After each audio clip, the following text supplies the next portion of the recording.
सच दुष्प्राप्य नहीं है, हम अनुपलब्ध हैं।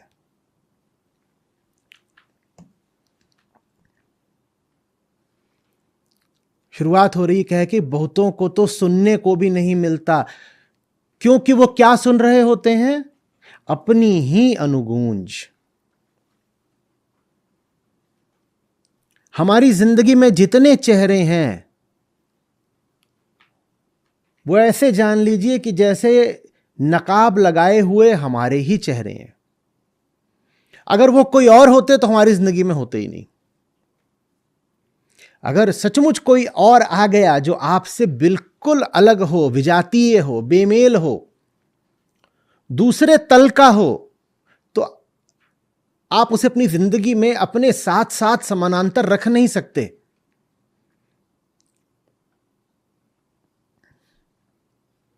क्योंकि वो रहेगा तो आप मिटोगे, दो नहीं रह पाएंगे, फिर दो नहीं रह पाएंगे। ये मजेदार सूत्र है, पकड़ लो अच्छे से। आपके जीवन में कोई आ गया जो आपके जैसा नहीं है, तो दो ही घटनाएं घट सकती हैं, या तो वो नहीं रहेगा या आप नहीं रहोगे। या तो आप उसको लात मार के निकाल दोगे, या आप उसमें लीन हो जाओगे।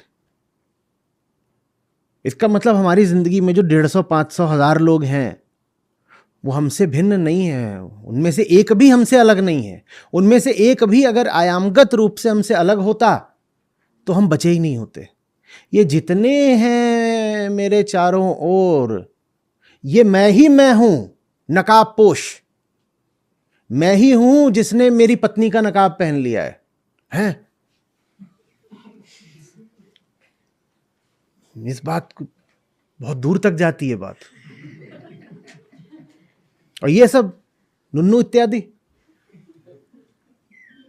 ये भी तुम ही हो, कंप्रेस्ड आकार में हो तुम ही। प्रहलाद आ जाए तुम्हारे घर में तो तुम बचोगे क्या? तो ये जो तुम्हारा नुन्नू है, झुन्नू ही है। अन्यथा नुन्नू और झुन्नू का सह अस्तित्व संभव, ठीक वैसे जैसे प्रहलाद और हिरण्यकश्यप का सह अस्तित्व संभव। प्रहलाद आ जाता तो हिरण्यकश्यप मिट जाता। तुम्हारे यहां जो आया है वो तुम्हारे ही जैसा है, अनुगूंज है, अनुरूप है। अनुरूप, अब शब्द समझ में आ रहा है ना? वो तुम्हारे ही रूप का।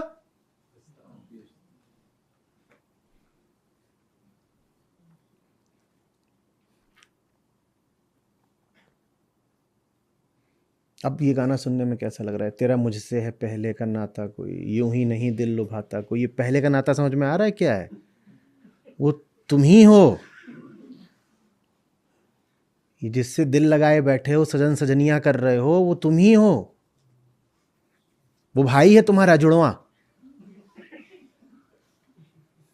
उसमें और तुम में कुछ अंतर नहीं है। अंतर होता तो या तो तुमने उसको निकाल दिया होता या उसने तुमको मिटा दिया होता, लीन कर लिया होता।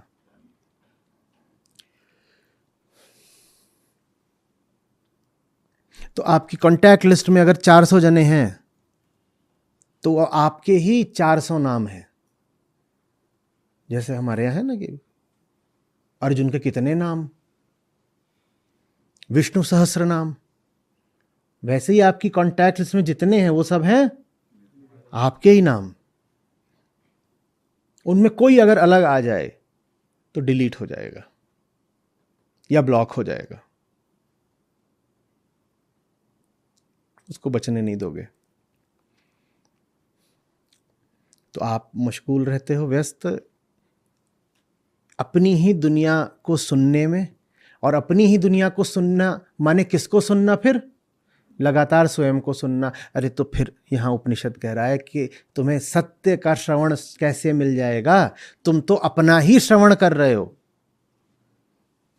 जो अपना ही श्रवण कर रहा है वो सत्य का श्रवण कैसे कर लेगा?